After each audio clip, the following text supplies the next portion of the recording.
ใจก็ไม่อยากให้มาอยู่แล้วคือว่าอะไรลูก ใน นี้ ใจว่า คือว่าอะไรลูกนี้ โอ้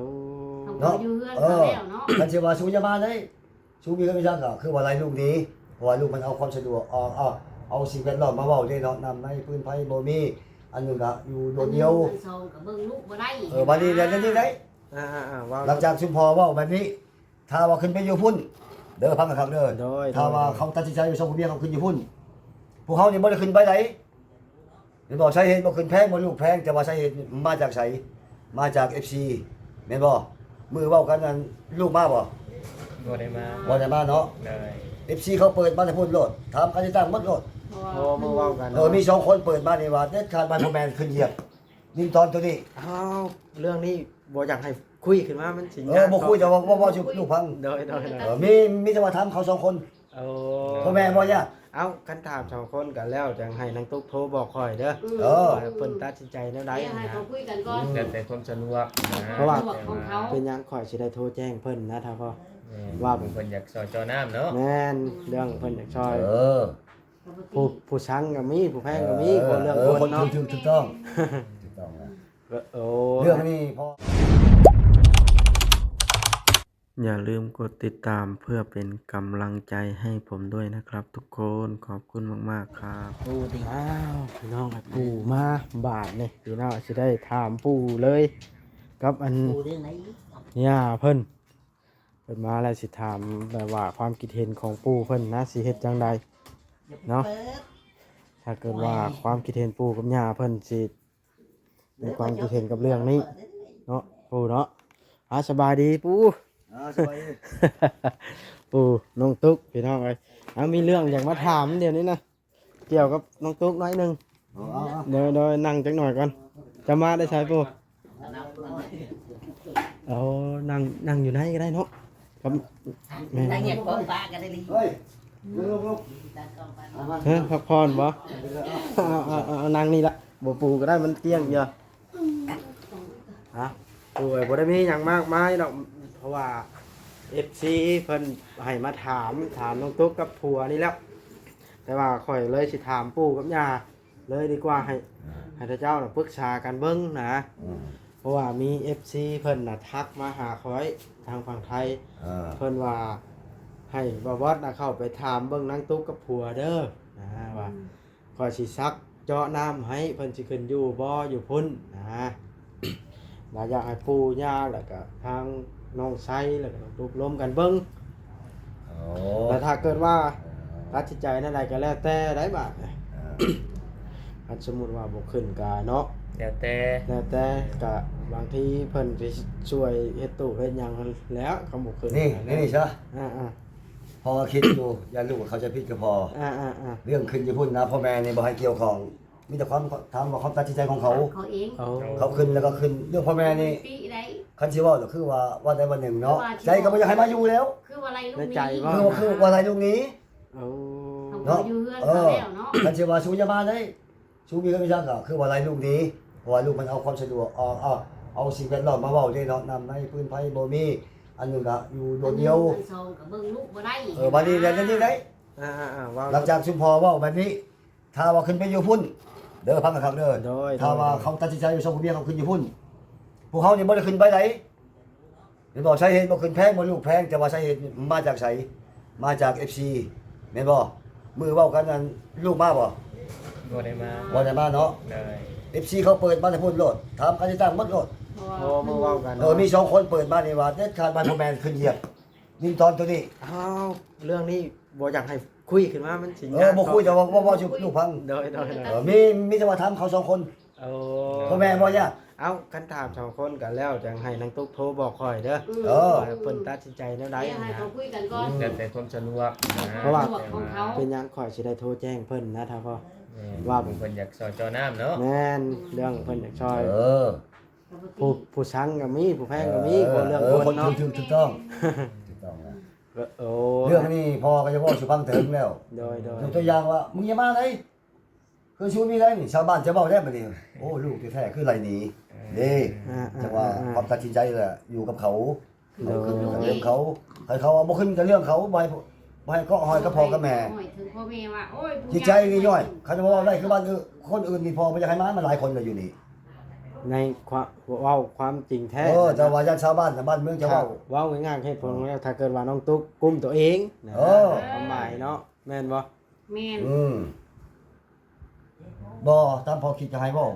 บ่ให้เว้าปกปิดเนาะความจริงก็แน่นอนแท้เป็นยังอยู่ว่าฉันเนาะพ่อแม่นี่มันตัดขาดแล้วว่าบ่ขึ้นเหยียบดินตอนนั้นบัดนี้เจ็บไข้ได้หนาวบ่ให้บ่ปิดเอาบังนะพ่อแม่แล้วบ่ขึ้นเด็ดขาดคันว่าลูกลงมาแล้วพ่อแม่เบิ่ง โดย บ่ให้ว่าจะน้อยว่า FC สิว่าอ้าวพ่อแม่มีคือเบิ่งขึ้นเบิ่งลูกเบิ่งเต้าแล้วบ่ให้เว้าบ้านเมืองก็บ่ให้เว้าเขาก็สิแจ้งไว้ บ่ให้เว้าแต่แท้แบบนั้นเนาะ บ่ให้เว้าได้ว่าโอ้ทิ้งลูกทิ้งเต้าป้าทิ้งมันเอาบัดนี้ไม่หาสำคัญกับเด็กน้อยบาดนี้อีน้อยอันนี้นี่ อ่า โดย แล้วจังหวะจังหวะเบยใช้ลูกใช้เต้าไว้ว่า เดี๋ยวนี้เนาะว่าลูกนี่ผู้จักถอยจากความแล้วจังสิให้มันขึ้นอันนะที่แรกนะว่าก็บ่บ่จะเว้าแต่ช่วงนี้น่ะเป็นห่วงปัญญานำยันว่าเบิ่งไหมลูกเบิ่งเอาตัวจริงนี่ มันเบิ่งลูกบ่ได้ มัน นะ เบิ่งลูกบ่ได้กลางค่ำคืนมันก็นอนกลางเว้นมันก็นอน ไปแล้ว หัวก็ไปแต่เป็นห่วงตัวนี้ เว้าง่ายๆฉันขึ้นพ้นช้ำทิ่มคนเนาะ แน่ ปู่กับย่าเป็นห่วงหลานเนาะ พ่อแม่ว่าพ่อแม่หาใส่มันถามมันโนดนอนเล่นมัดมื้อ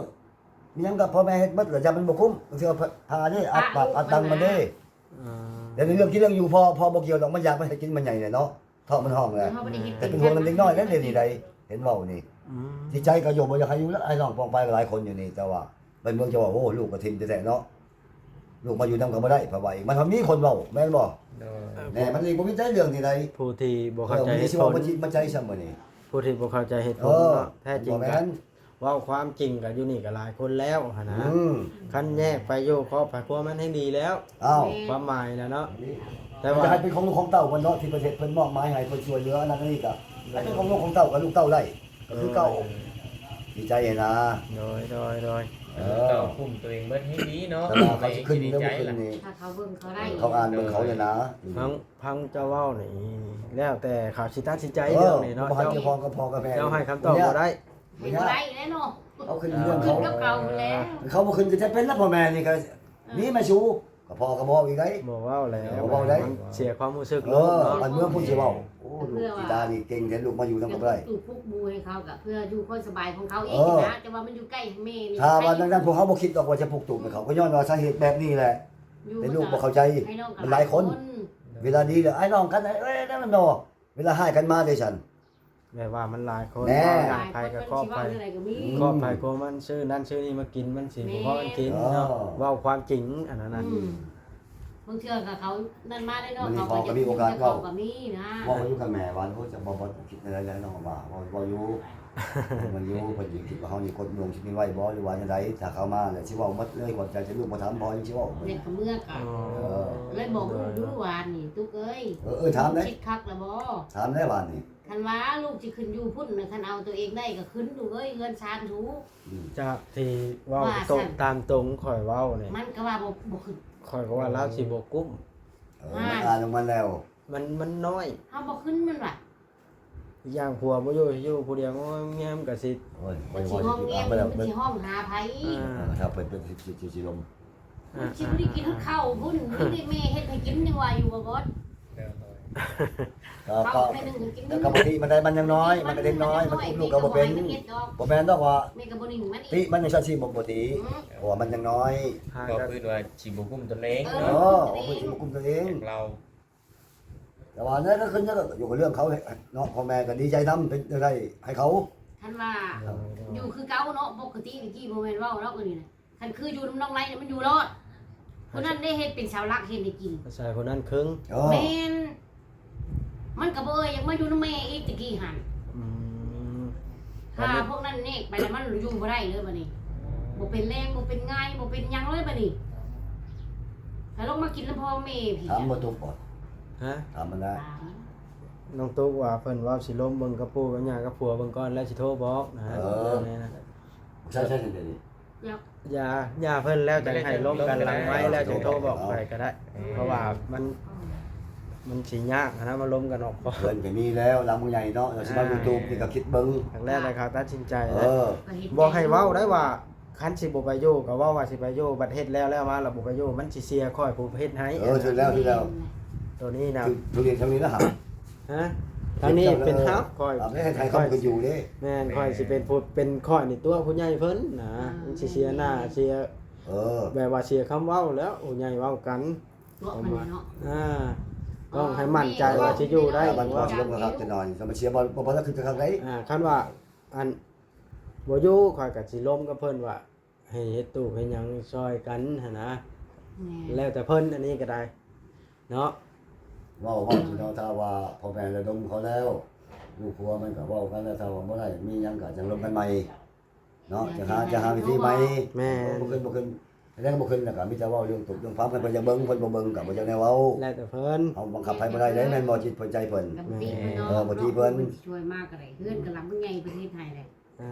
นั่นล่ะ แต่มันบ่แม่นมันเว้าว่ามันบ่ขึ้นอยู่มันขึ้นอยู่พุ่นถ้าลูกมันใหญ่พุ่นจักความพุ่น มันยังเอาลูกเป็นเดียวนี่นะ ตอนนี้ก็คือว่าเนี่ยทั้งน้องตุ้มนี่ก็ยังอาศัยปู่ย่าอยู่นั่นแหละว่าแหละเนาะ เว้าง่ายๆแต่ว่าบ่มีไผบังคับเขานะ เดี๋ยวนี้เว้าผู้ใหญ่เพิ่นก็ด้วยความหวังดีเพิ่นจังเว้านะ แม่แม่ เพิ่นจังอยากยื่นมือช่วยหั่นนะ แม่นก็บ่ตี เนาะ ยืนมือช่วย แห่งดีแล้วมีผู้แพงเนาะง่ายซะ อาจจะพ่อแม่แพงผู้เดียวก็บ่ได้ครับเป็นเมืองแพงนำแน่ แม่แล้วว่าใจแล้วหากแต่ว่ามีแนวนั่นแหละเนาะคือว่าแหละ โดยทางเฮาก็ช่วยได้ซำนี้แล้วนะฮะเข้ามาก็ได้เนาะ แม่นถูกต้อง ที่บางทีมาหมดออก บ่ดีบ่จิ ผ่านมากันหลายอันหลายแนวเนาะมาหมดก็ได้ โดย เข้าจนครบหมดแล้วสำเร็จแล้วก็บางทีในความสะดวก ผัวก็อยู่การมื้อเดียวทอ มื้อนี้วะเลือกตั้งเนาะ ไปเลือกตั้งมาแหละ จะเอารถมานอน ให้ เดือน เขา ปี ไปว่าแหละ ปู่ก็บ่จักคำตอบคือกันพอแพ้ได้ว่าสิถามปู่ให้ไปแล้วก็ได้ เอาเรื่องเขาใจเขาใช่พ่อแม่บังคับบ่ได้แม่นแล้วว่า คันสมมุติว่าตัดสินใจขึ้นไปอยู่ก็คือเว้าแหละเนาะ นั่นแหละ อยู่ผู้เดียวขึ้นไปเห็นเพื่อนเจะวิวอยู่ บ่ได้เด้เนาะสุดแล้วแต่ลูกเด้นะ ให้ชุมลูกก็คิดเบิ่งอันนี้บ่น้อยจังซี่เนาะ เลย ให้ชุมลูกก็คิดเบิ่งมันนี่คันว่าร้านมันคือขายร้านรถไฟแต่บ่ก็บ่แม่นแต่ว่าอันหนึงสิ่งแวดล้อมนักแต่มันคือคนบ่มีอยู่หั่นนี่บัดคือทางพ่อแม่ก็เว้าความจริงใจกว่าพ่อแม่บ่ขึ้นเป็นแล้วก็พ่อแม่บ่เหยียดดินตอนนั้น ตามเขา บัดนี้ในเมื่อว่าสมมุติว่าเจ็บไข้มาได้กลางค่ำคืนเป็นกลางค่ำคืนมานี่ ให้ห้อง ท่านชายบอกใช่ให้ผัวลงมาเอิ้นพ่อแม่เป็นปะเมียเนาะบอกกันยังไงซะ แม่น เลย มีใครได้มีแต่คนหลังเดียวได้อยู่หันใด โอ้ยจัก จังซั่นจังว่าโอ้ยังไม่บอกตอนนี้บอกว่าเอ้ยเขาฆ่าแล้ว นี่แต่ว่าเขากุ้มเขาก้อนเนาะคาใจพ่อแม่นะแปลว่าผู้เป็นตัวจริงว่าอย่างไง เอาเว้าขาดว่ายังบ่ขาดล้มเขาอีกก่อน เดี๋ยวจะให้น้องตุ๊กโทรบอก โดยโทรบอกแล้วจังล้มกัน หลังไม้เนาะว่าเฮ็ดไหนก็ได้ ปกติต่อให้มีชีเขาผู้ที่อยากสวยผู้ที่มีใจบุญก็บ่ได้ติได้ทาน โย สาม ธุ ว่า เอามือนำ ขนาดว่ามีผู้เม่นว่าให้เนาะก็ยังมีผู้ใช้เลือดผู้เงินหลายมันมีผู้แพงแล้วก็ผู้ซังคอยเอาอยู่คนนะอันนี้เขาเข้ามานี่ก็เพิ่นให้มาถาม แม่ เรื่อง เขา นี้ ผู้ ละ ดี เพิ่นว่าไปถามเบิ่งดูว่าไปถามให้ฟังแหน่เพิ่นว่าเพิ่นสิเฮ็ดแนวใดนะก็เลยเข้ามาถามเบิ่ง มันบ่แม่นว่าคันว่าเรื่องยากมันยากแต่ด้านเดียวเนาะน้ำก็บ่มีไฟก็มีบัดนี้ โตปัญหาหลักๆน้ำในยังส่วนหนึ่งมันมาส่วนที่สองว่าลูกเต้านี่ ห่วงน้องน้อยนะ คือพอดีก็เป็นห่วงกับคนหน่อย ห่วงน้อยลาย คือเว้าแล้วบ่เคยมีผู้หญิงจังเทื่อมีแต่อีน้อยๆเป็นผู้หญิงอยู่ดีบัดเป็นห่วง เลย บอกกันยังไงซะ แพงเนาะ บัดนี้มันมีทุกข์นี่ แพงหลานสาว ใส่ก็โอ้ยกูจะเว้าบ่จะ เมนอนยังบ่ชนะจังว่าอยู่พังเชียงลานหั่นเฮิงๆไปจอบเบิ่งเบิ่งอย่ามันติดดังมันนะ ว่าง่ายปู่ย่าก็นอนในช่วงนี้นี่นอนยังบ่แจ็บเนาะเป็นห่วงหลาน นอนยังบ่แจกครับ โอ้ยคันบ่มีปู่ย่าเลี้ยงช่อยแต่ทวิตได้ยัน โอ้ บ่ใหญ่ซ้ำเนาะ มันบ่ได้แล้ว คนน้อยเลี้ยงบ่เป็น ยา โจมลูกก็บ่ได้ โจมลูกก็บ่ได้ ให้เจ้าเคยเห็นฮอดเว้าขออนุญาตนำบ่ทันใช้ส่งนางตูมาเนาะ อยู่ทั้งสองก็ได้ไงอยู่ทั้งสองนี่ มาการมา วันนี้ประวัติเขาคือดังเด้ชุมลูกก็จะฮู้ว่าคนมักทำมาหากินบ่มาเฮ็ดมาสร้างบ่พวกลูกก็จะฮู้ก็บ่เว้าหลายแต่ว่ามาที่นำเว้าเขามาวัดบ้านนี่ก็ว่าค่อยๆนี่เขาค่อยๆนี่เขาจากคนบ่เคยเฮ็ดอันนั้นเคยเฮ็ดว่าเขามาวัดบ้านเขาเว้าเด้ ผู้ใหญ่ยังบ่ เอ รู้ อเอาชุมลูกมาโจมลูกโจมเต้ามันนั่น พอพี่เอาอุ้มอยู่พี่อยู่คอมันก็จะนี่แล้ว มันเจอกันยกขึ้นมามาอัดช่างดังลูกบายจุ๊บเจ๊ขาดแน่นอน ยาวมันมักมันไหลมา มัน นี่ ประจัก เรื่อง ปกติมัน ซอยบ่ซอยนี่ค่อยสิเว้าแบบนี้เด้อมันเงินเพิ่นยังอยู่ถุงเพิ่นนะ แม่ถึงต้อง แล้วแต่เพิ่นสิตัดสินใจได้ ถึงแล้วผมพูดดี กับเพื่อนผู้ช่วยเพื่อนกะทิคิดอย่างน้ำนี่ดอกกระเฮือนก็คือมีมาแล้วคือบ่อยู่นะกับบ่ตีเพิ่น ตัวนี้แหละมันเนี่ย ตัวนี้แหละท่านบ่มีอีหลีเพิ่นก็สิว่าอยู่ โดย เพื่อนก็มีมาแล้วเป็นหยังคือบ่อยู่คือเฮ็ดให้ยากนำอีกเพราะว่านี่ก็เพิ่นอยู่ มันน่ะขึ้นอยู่กับเขาตัดสินใจเนาะ บ่ได้เลย เขากล้าสิบ่กุ้มเขาแล้วเขา มั จัง นบ่คุ้มเขาแหละมันไปบ่ได้มันก็ยังต แต่ ก ว่า ในตุก แต่ว่าความจริงเนี่ยถ้าว่าขึ้นญี่ปุ่นนี่ 1,000%บอกก่อนแต่ว่าเรื่องเขาอยู่กินขึ้นทำบริหารเขาเรื่องลูกใจเขา บอกลูกขึ้นก็ขึ้นเลย แม้ว่าผัวนั่งตู้นี่เคยบ่มาเด้อก็ได้ไปทำงานนะ เคยโอ้ โอ้ย 9 โมงก็มี 9 โมงก็มีแต่ว่าบ่ได้ 10 โมงก็มี ให้บ่ได้อีหลีเนาะ บ่ได้ ติ๊ก เพลงเด็กแล้ว รถคนมาแก่ช่องพวกช่าง รถติด จังมั พั ด ดอยู่เรื่องพุ่น พวกนี้ไงพวกนั้นไง ขึ้นมาที่11 โมงจะได้มาฮอดเรือน ยังอยู่เดียวบ่ได้แล้วอยู่เทิงเนาะ โอ้ลูกกับลูก มันต้องได้3-4ตันแล้วจึงได้เอาได้เงินอยู่ได้จังเอาบินจะเอาได้ ก็เชิญยีเด้ออันอาศัยปู่ย่าขึ้นไปมันจะได้เว้ากันแล้วว่าบ่ให้กันเหยียบ เอา เนาะ ก็จะขึ้นบ่เป็นบ่จะขึ้นแต่ว่าอิงซะอีก บ่แม่น FC ว่า ว่า แม่ ไปขึ้น เพื่อให้สบายใจ FC นะ ในบ้านก็จะยิน เป็นห่วงว่าแม่นี่จะไปห่วงน้ำเพื่อนอันนั้นน่ะนะ นี่เจ้าบ้านบ่ล่ะ มิ่นมาแหละ บ่ได้มาจากคนได้ข่อยบ่ได้มาจากคน โอ้ว่าเราคันว่าไผมาไผจะยินเปิดเลย เคยคอมเมนต์มาหา FC ว่าบ่ให้พ่อแม่ขึ้นไปได้เด็ดขาดดินตอนนั้นบ่ก็มีใจ ญาติพ่อแม่เพิ่นไปห่วงไปขายเงื่อนชานดินตอนนั้นโอ้ยมันไม่ได้ขายง่ายดอก บ่ไงคือขายไก่ โอ้แม่ ไก่ก็เป็นลาบไก่ครับมันก็เป็นลาบ ผู้เว้าเพิ่นว่าบ่คิดแล้ว จะบอกหรอ แต่ก็บ่ทีเนาะผู้คิดมันคิดบ่ถูก แม่น บ่ แล้ว ว่า แม่น หลายคนหลายคิด อะไรคิด กับพี่อยู่หัวของปู่ย่าหันอยากเอาเองอยากขายเองว่าฉันบอกโอ้ยมันคิดแล้วนั่นเนาะ แฮงอยากให้ลูกให้เต้าได้อยู่แล้วแต่ เจ้าได้ก็ดีแม่ว่าอยู่ เพื่อนยังอยู่นี่ไปขายเป็นบ้าบ่เขาเฮ็ดให้เนาะแม่นบ่ให้ดีเลยเฮ็ดน้อยไปอีกอันนี้ บักใหญ่กับมุ้ยเขาสามารถแล้วก็เขาให้ลูกก็เป็นของลูกไปจะไปเอาไหนได้ เอาก็พอได้นอนล่ะเนาะ ก็พอได้นอนนี่อยู่ทำ พ นี่ อ นะ จนว่าจนเท่าปัจจุบันนี่แต่บางนั่นลงมานี่ยังบ่ได้ขึ้นทางนี้เลย อยู่ นี่ ไป ก็ติดแล้วนี่เขาบอกว่าก็เสียยังเสียก็อย่า แล้วแต่ เรียกไป เครียดในใจพอจะแจ้งรถเลยปิดบังเลย เขาผมมีเขาก็อยู่ตรงเขาแล้วเขาเอารถเขา เอาซะนะมีแต่ว่าให้ทางปู่กับแม่นี่ล้มกันเบิ่งอีกทีนึงแล้วล่ะให้นางตุ๊กโทรอันบอกค่อยก็ได้เพราะว่าเฟซนางตุ๊กก็มีอยู่ เนาะ โดย สิเอาจังใดก็โทรบอกหันนะเพราะว่าเดี๋ยวนี้ก็คันสิเน้นเอาคำตอบไปให้เพิ่นก็เพราะว่ามันบ่ทันได้ล้มกันเนาะ ให้คำตอบได้ โอ้แต่ใจยังให้เขาขึ้นเลยใจยังเอ็นก็ยังให้ขึ้น โย ใจนี่ อยากให้ขึ้นก็ใจค่อยก็ ใจใหญ่ขึ้นได้ เป็นห่วงคนน้อย พอ ใน ว่า ใจ ใจอยากขึ้น เป็นห่วงคนน้อยนะ คันว่าลูกมันมีคันว่า ยัน บอลนั่นแหละแต่สิใจ เพื่อสิได้คนหั่นนะว่า ลูกมีแต่คิดแต่เขาขึ้นมาสูชูมาอยู่ยังเคยกูนี่ชูมาจันจ้ะ เพื่อนชูก็มี นี่ได้แต่คิดแต่ ขึ้น นี่ แต่ โอ้ ลูกได้เต้าแล้วเขา มาอยู่นครนั่นแม่กับพ่อแม่ไรนี่อีกเอาเอง สงสารลูก ไปเบื้องแต่เช้าว่าเอง เนาะ ลูกยังสิเสียใจทำได้ เอ ยังไง อ เนาะ คิดอะไรแหละ คิดได้บัดนี้ โอ้ยพ่อแม่ก็มาอยู่ ใจใหญ่ขึ้นอยู่บนใจนี่ ถ้าใจก็อยู่ว่าอยู่เขาแล้วหากเขาอยู่เขาไม่ได้แล้วมันนี่ โดยว่าง่ายๆครับพ่อแม่นี่ก็แม่ยูมีเพื่อนอยู่พุ่นก็ชุดแล้วแต่ลูกถ้าลูกพร้อมลูกก็สิขึ้นไปอ่ะนะเนาะ เรื่องกินเรื่องอยู่พอผู้ชมเขาอยากเคยกินเป็นห่วงนั่นว่าที่แก้ตรงนั่นกินน้อยนี่แหละ ขึ้นแหละ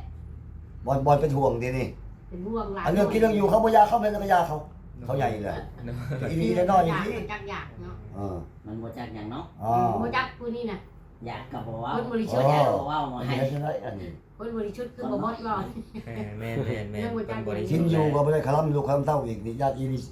โอ้ยเห็นบอกมันรักกินปลาดุก รักกินปลาดุก โอ้โหเลิกแล้ว อ๋อ